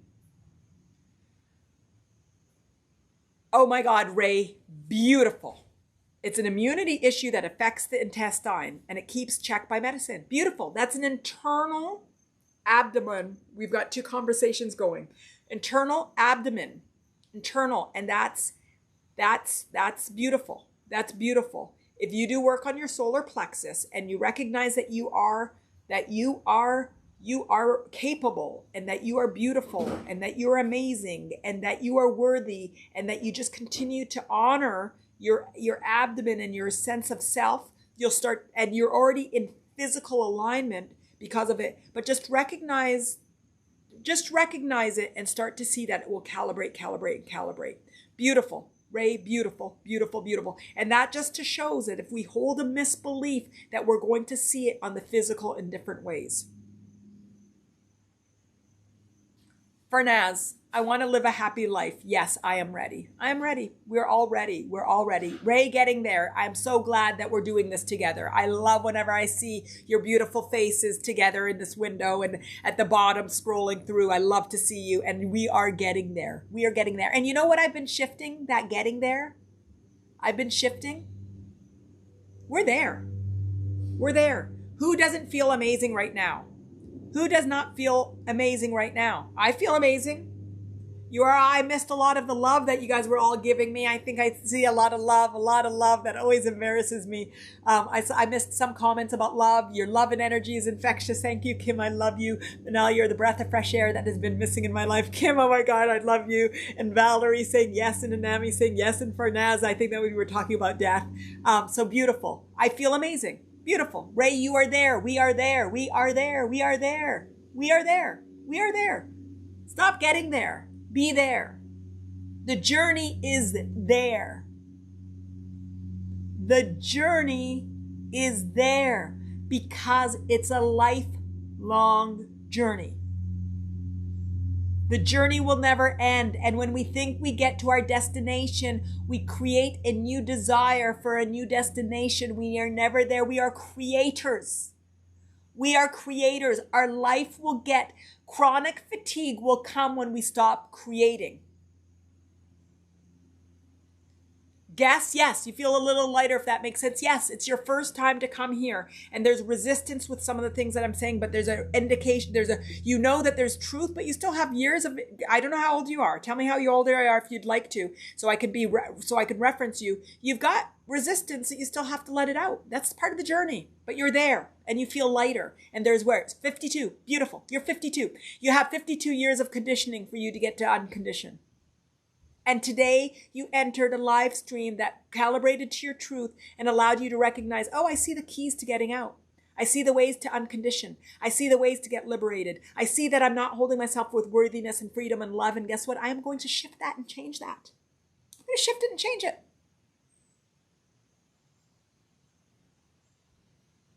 I'm going to shift it and change it. Honor the process. Honor the process. Join, be, keep going. And now I'm getting out of my own way so that I might be there rather than striving to a place I'm already at.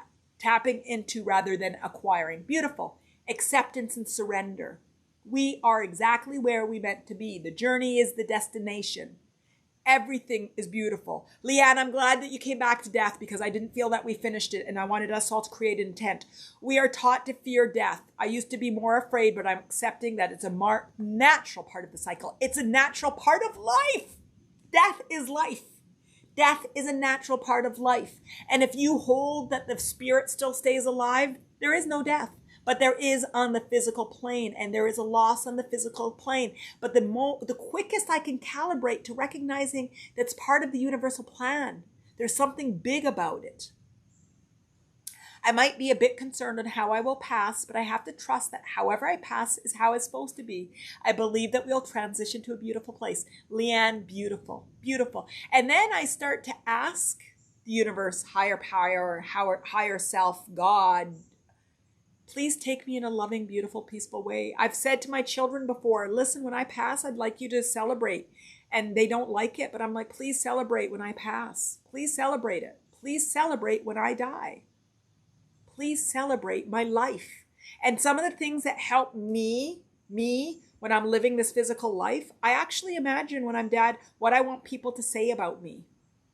And that helps me know what the decisions are that I want to make and the priorities in my life.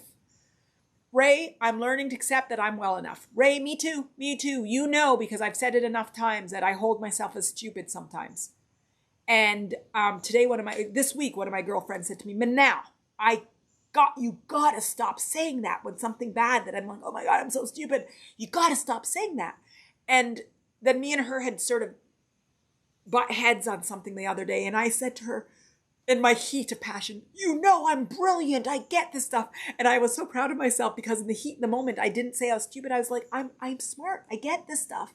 Don't come at me from logic. I get this stuff. So yes, I'm well enough. We're smart. We're brilliant. We're tapped in. We're connected. We're beautiful. We are enough. We are enough. Our stories are enough.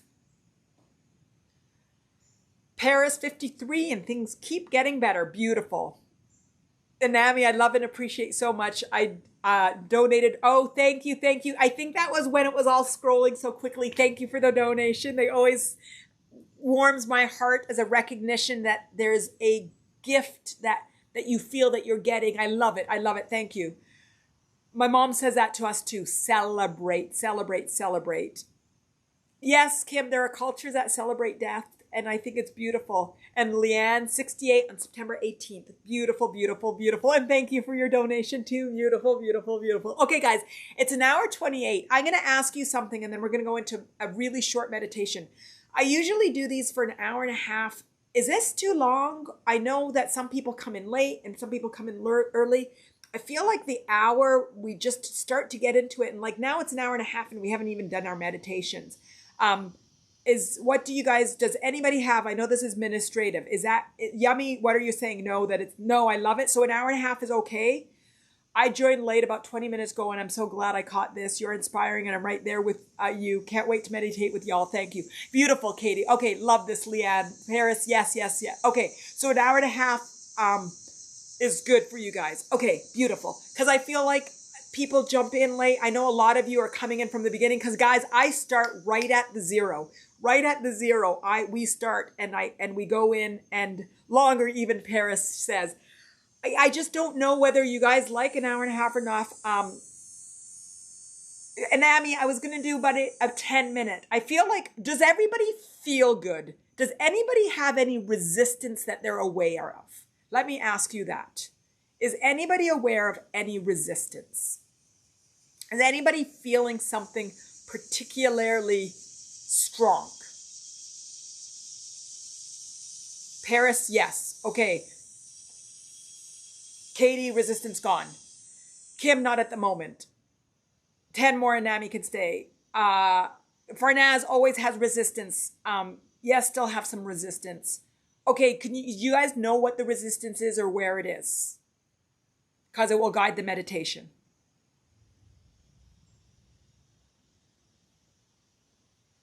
Karine, resistance change career directions. Farnaz, my legs. Paris, you said something too. Yummy, echo stress test.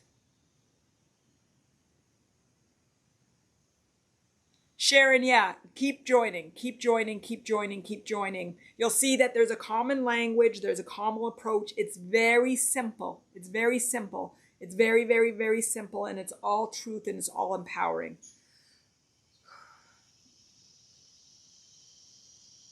Okay, Paris, only resistance is that I'm afraid to leave my husband because there's a better way of life financially with him, but not my truth with him. Beautiful. So I'm going to say that differently, Paris. I'm going to say, because sometimes when we change, things change. So there is a desire for things to change with a relationship with your spouse, but there's a fear to make a change that you think you want because of security. Because sometimes we can change and the relationship can be, and so I don't like to presume that when we have resistance that our conclusions are right.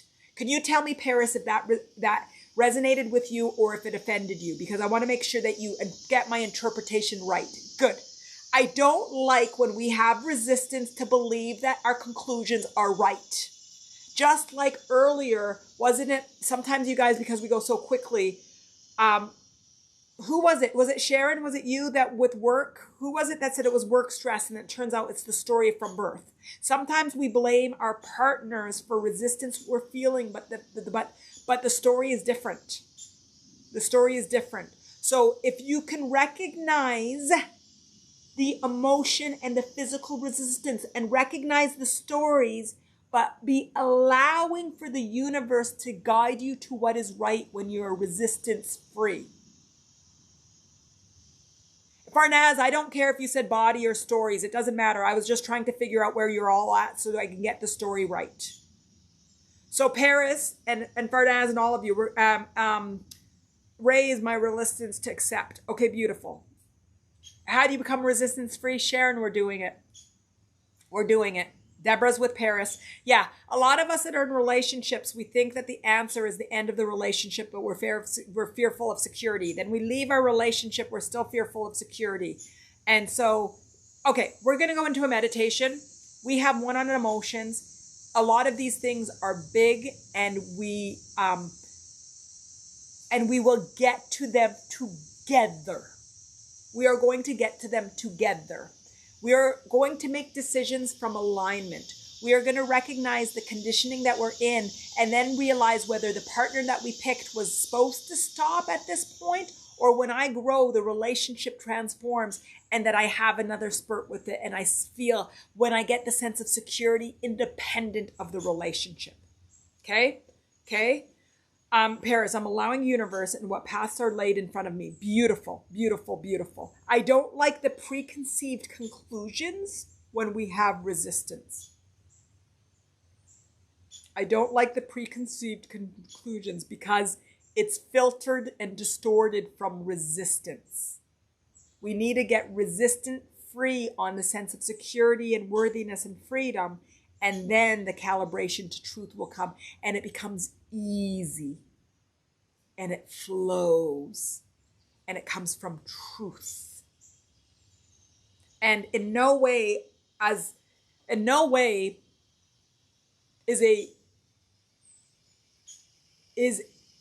how am I saying this properly? An hour and a half with me today in a group isn't going to help us answer those big questions, but it's going to allow us to open ourselves up to the conditioning and the resistance that's blocking our allowing. So I am never going to say, yes, it's true to leave, and no, you keep working on that relationship. I don't know. And when you have resistance, you don't know.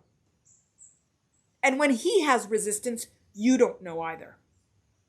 But when you're willing to do the work and look at the stories and find the conditioning and release from them, the universe brings you the answers to your relationships, to work, into everything, your sense of security in such a beautiful flowing way. Is that fair, Paris and Deborah and everybody? Is that fair? Is that fair? Does that resonate? Is that in alignment? Tell me if that is good and that gives you comfort. Paris, beautiful.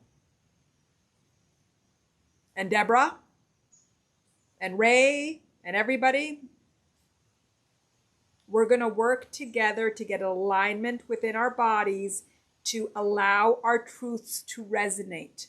We're going to do it by honoring our past, looking at the conditioning, finding all the different layers, and then getting to truth. And recognizing that things that are happening are all light guiding to our truth. We're going to be explorers together, archaeologists together, scientists together, emotional scientists together, egoic scientists together, and keep coming till we find our truth, until we are living the life we desire. You all know, not all of you, because some of you are new, I got a divorce. I never wanted a divorce. I got a divorce. Is it the best thing that happened to me? Yeah.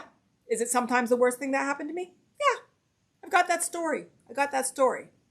And it's because of the family. It's because of the different things. But the way that it liberated and freed me in ways are just incredible.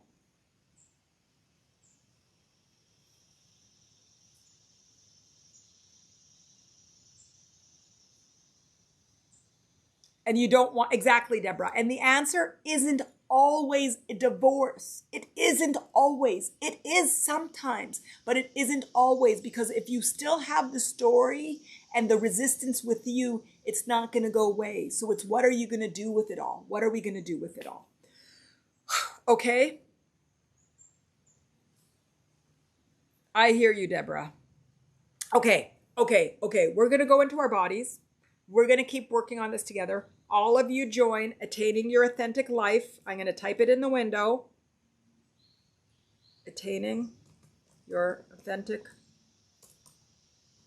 Life.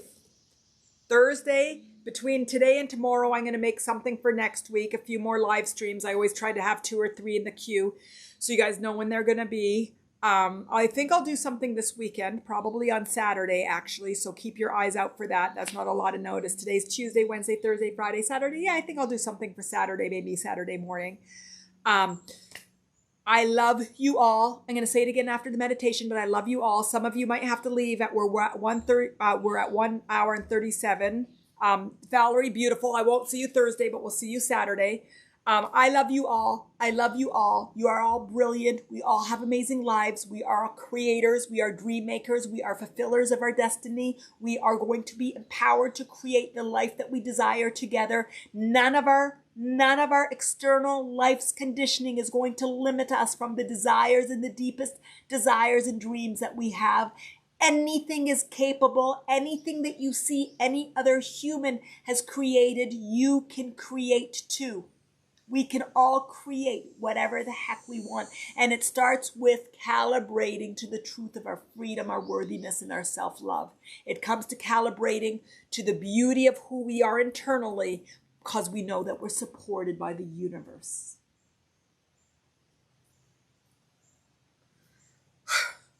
Okay, guys, let us go into a meditation. If anybody needs to leave, I obviously at any time, if anybody needs to leave, but if anybody needs to leave, you guys leave. We're going to do, and I know, Anami, I told you 10 minutes and it was 10 minutes ago, but when we are talking and doing, sometimes it's hard for me to break away because I see so much growth, and growth happens in so much.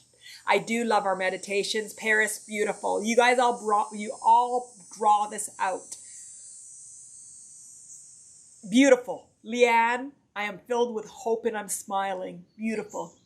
Gosh, I needed what you're saying today. My anxiety was bad, but I'm filled with hope and I'm smiling. And Leanne, what I'm going to ask for you, what I'm going to offer for you, okay? I know that you have calibrated to calling yourself anxious and having anxiety. I know that because you've called it a few times. What I'm going to invite to you and to all of you, if there's a particular resistant label that you have given yourself to, let's change it. What's the label that you want to get away from? Leanne, instead of anxious person, you're connected and aligned. Truth. Everybody look at what the label you have given yourself and create the intention to find a label that aligns with truth. You are truth. You are beauty. You are light. You are love. Find something that does not contradict you in any way, that doesn't resist you. And when you think about your anxiety, you calibrate to truth. I'm connected to universal. I'm connected to nature. I am light. I am love. So Leanne, I'm gonna invite you that one of the first calibrations that I can see, one of the first muscles that's gonna liberate you is saying, oh, anxiety. I see that I've called you anxiety my whole life. I recognize that your emotions and fear that I wasn't willing to acknowledge. And guess what? I see you and I acknowledge you and I love you. And I'm going to recognize that you are a tool that I never saw, that you are helping me to calibrate to the truth of my beauty and my love and my light. And you took me to Insight Timer, and Insight Timer introduced me to Manal. And through that, I'm going to continue to calibrate to the truth of who I am, the beauty of who I am, the strength and the power of my ultimate love and light. And I used to resist you, which would add more resistance to resistance, which created so much pain in me. But I'm going to look at every body part of mine that might have any pain. And I'm going to say, hey, I feel you. There's a lot of resistance in there. I'm going to do the work that I need to do to let go of you resistance. I'm going to do the work to come into the relaxation of the body of me. I'm going to do the work to allow my light to flow. Anxiety, I love you, and I love you so much. I'm not even calling you anxiety anymore because that has such a negative connotation. I am going to call you calibrator. I'm going to call you power. I'm going to call you beauty. I'm going to call you my gift to help me find the truth and the power and align with my inner power. Yes, release resistance. Yes, let it go by looking at the beauty of it because it's helping us become connected and aligned. Deborah, yes, release the resistance. And Leanne, connected and aligned. I love it. I didn't like the word either. We were conditioned. Oh, you're so anxious. Oh my goodness, you're so anxious. Oh, what? Look at that anxiety. It was passed on to you. I will love the word. Use words that were victim. We never use the word victim today, but I try to make victim not a bad word. I'm like, guys, that's victim story. Let's go of it. Let go of it. And in the beginning, when I'd say it, I realized, people were thinking that I was calling them weak. But no, it's a recalibration to say, hey, this is a conditioning we're going to let go of. I'll change it. Beautiful, Leanne, beautiful. Sharon, I need to look at anxiety as a gift. Anxiety is sending me messages. Exactly. Sadness, anger, anxiety, fear, all of the resistance is a gift. I think, Ray, it was your judgment, your self-judgment, and Valerie had that, and not accepting yourself. All of that is in not being capable was yours, Ray. All of that's a gift. It's a gift. Say, I'm my power. I am aligned with my inner power. I am power. I am purposeful. I am powerful. I am amazing. Treat it as a guest, as Rumi says. Beautiful, Farnaz. Treat it as a guest. And when it's time for it to go, when it's been here and it's did its work and now it's time to go, goodbye. Hope not to see you again. You overstayed, you're welcome. Oh my God, now I'm being really mean. Okay, beautiful, beautiful, beautiful. Okay, we're going to go really, really, really, really quickly into a beautiful meditation. We're going to explore our bodies. I think Farnaz said you have pain in your legs. So when I guide you to feel, you feel into your physical body, your emotional, your mental, your egoic. It doesn't matter what body the resistance is, and we're just going to let it go. Okay, beautiful. So we're going to start with 3 cleansing breaths. And I love to start with the breaths because it just tells our body and our mind and everything that we are shifting. So shifting. We're shifting and we're going to go into our body. So let's start with a big, deep breath in.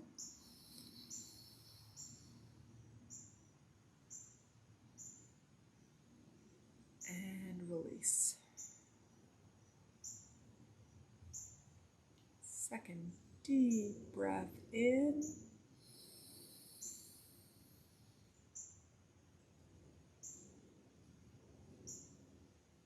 And release.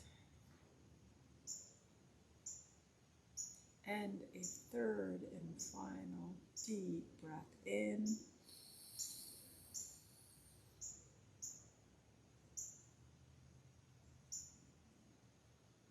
And release. Today we have had an amazing journey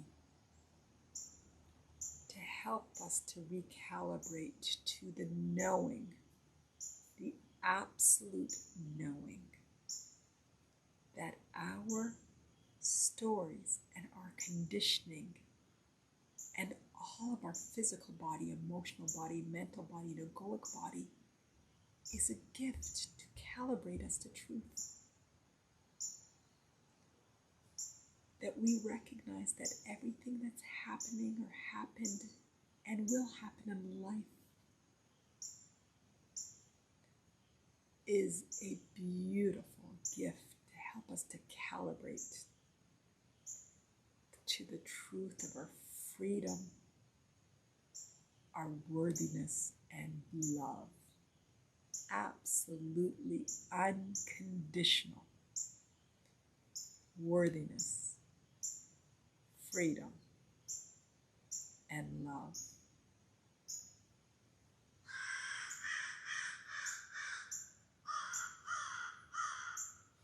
And we're going to use our bodies and our emotional body, our physical body and our emotional bodies in ways that we never have to direct us to truth. And many of us have been conditioned to use our physical and our emotional and our mental body as a form of resistance, to resist the messages, But today we are going to create the intention to honor all of the messages from our physical, emotional, mental, and egoic bodies as a guide towards our truth, to alignment with who we are.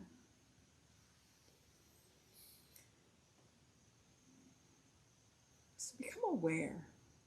We're going to start with this through awareness. Become aware of your physical body.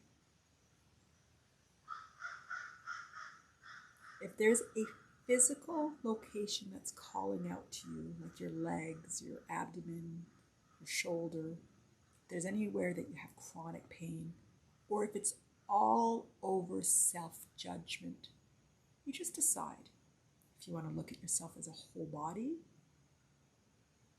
or if there's a particular physical location, or if there's a particular emotional or mental judgment that you might be holding. But just sort of take the opportunity for you, without becoming too indulgent, on going in deeper into that resistance, whether it's the pain in your legs, if it's numbness, if there's your mind being too active, your shoulder, any body part, internal, your intestines.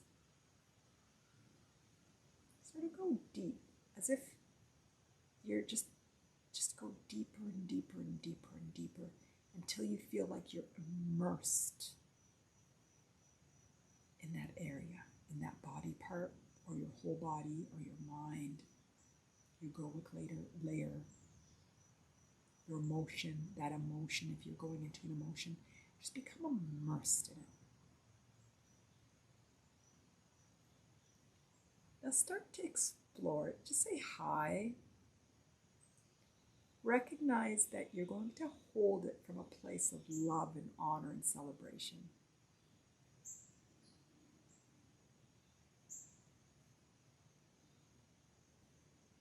Hold it from a place of curiosity and invitation.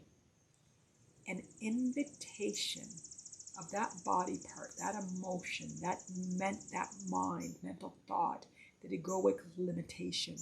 An invitation for it to guide you to the truth that it would like you to know. The truth of your internal power, the truth of your unconditional worthiness, of your freedom, of your love. Just tell it you see it, you feel it, you hear it. If it wants to guide you to a particular time in the womb, before the womb, if it's genetic or generational. Anytime when you're a baby, a toddler, a child, just let it guide you to a deeper understanding of where and why that resistance is part of your story.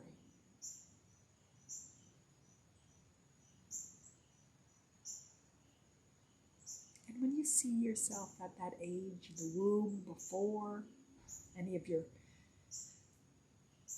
family members, yourself as a toddler, baby, child, just love. And just thank it for being there and for teaching you, and that you're willing to hold it from a place of strength and power and alignment, and to orient towards your truth.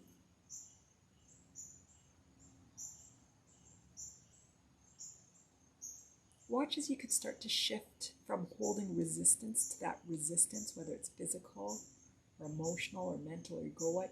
See how you could start to shift to holding it from compassion and love. See how you could start to see that it's a gift, it's a celebration. It's nothing to take too personally. It's the human journey. This is the journey. It's a journey to celebrate. And you're not just getting there, you are there. You're there. You are there. You are there. You're exactly where you're meant to be. That this moment is beautiful. And every moment, you just have the moments. And your ability to align and believe and calibrate to this moment is the power. It's your power. This is how you create the life that you desire, by finding the beauty in your now, in your moments, and honoring and accepting and celebrating every moment that has passed in the past, and recognizing that the resistance is a celebration, because the resistance gives us the insight to find beauty in everything.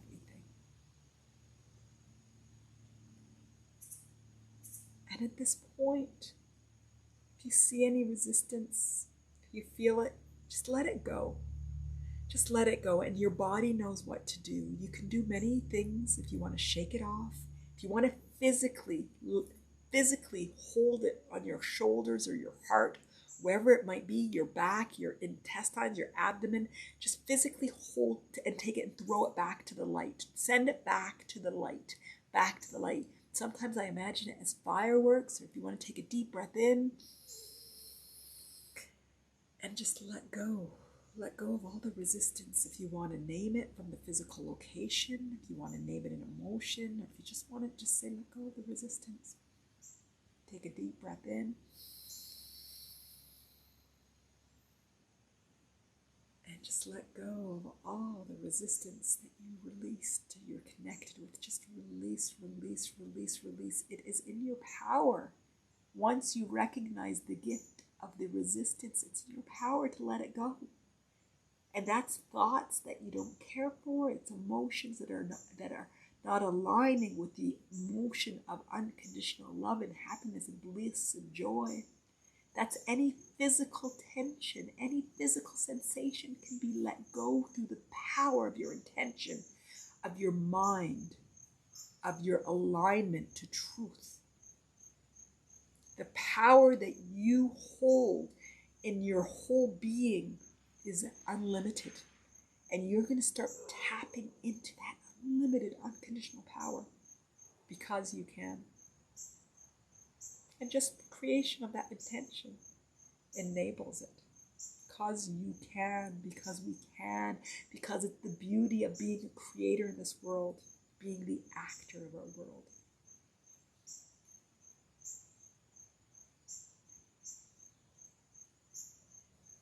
Beautiful. Just let go. If there's any, just take a quick scan of your body, and if there's any resistance, just go through the process quickly. Just become aware, acknowledge it. Acknowledge its direction towards your liberation, your worthiness, and your love.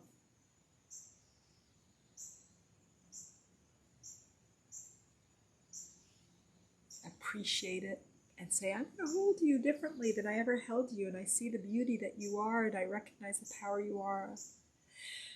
Let it go. Just let it go. Let it go. Now just create the intention to surrender to life. And surrender doesn't mean giving up. Surrender means letting go of control and accepting the flow of life, because you know that you're aligned to infinite power and you're connected to infinite power. And when you surrender and allow, life unfolds from a place of fluidity and beauty and grace and ease. And we're going to create the intention to surrender.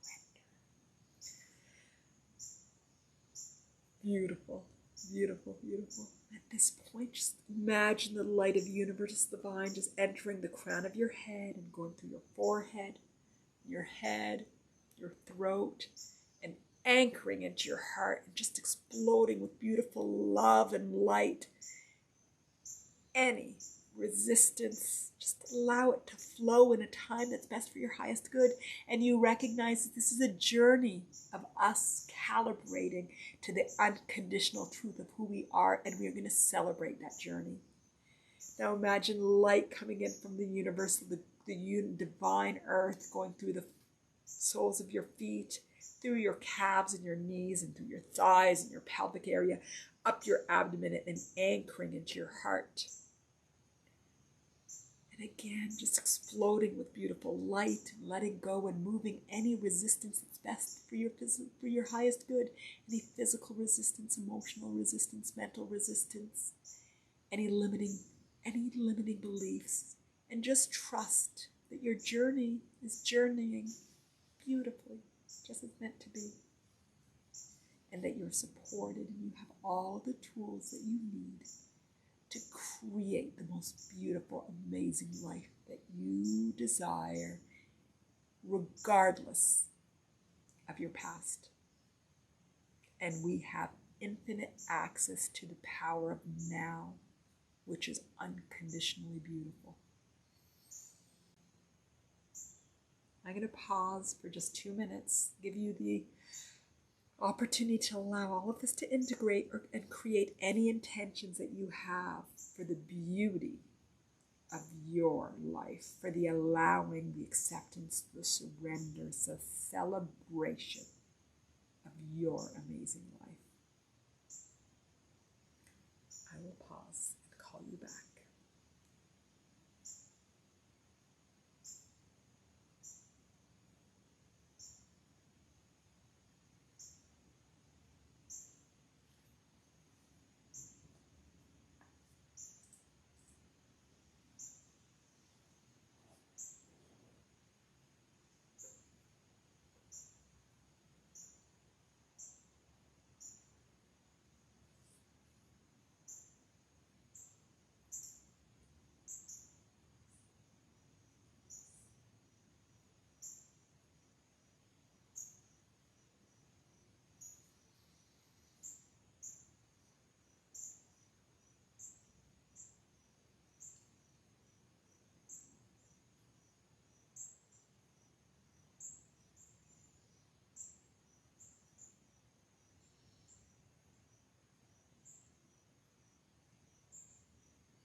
Beautiful.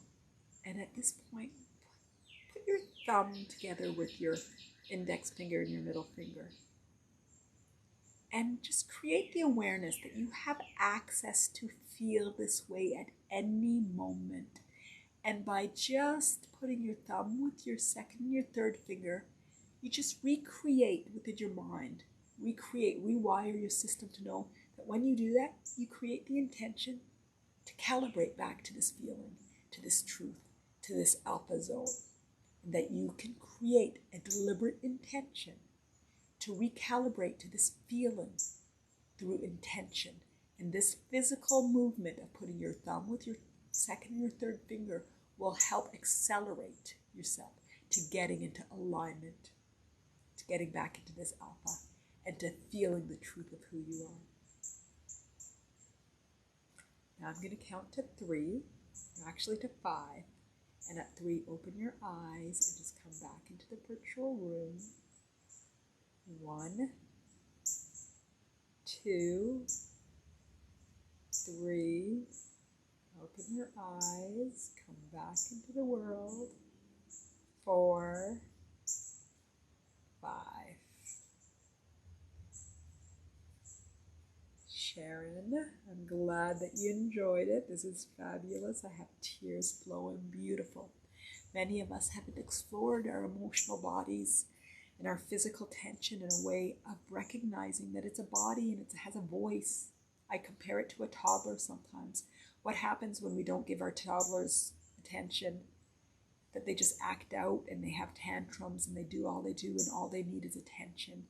And our physical bodies and our emotional bodies are just like that. And we have been not taught to hold our bodies in a way that they are held and honored and heard. Farnaz, beautiful. You too. You too. Beautiful. So how's everybody feeling? Do you get, I almost said the work, but do you get the play? Do you get the intention?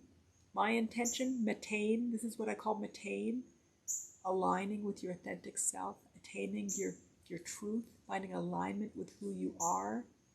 Farnaz, much lighter. Sharon, I had a hard time sitting because of my pain, usually lying on a stomach or side. It's okay. Yes, any comfortable position is okay.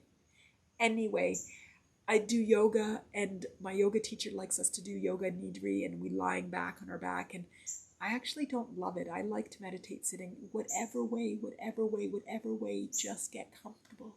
Just comfortable and honor your body and listen to your body, and nobody knows what's okay for you but you. Everything is okay. The point is coming to a place where you become aware of your body and you just honor and accept everything that comes, every thought, every belief, every emotion, every feeling. It's all a gift, and find a way to, everything is beautiful. Everything is beautiful.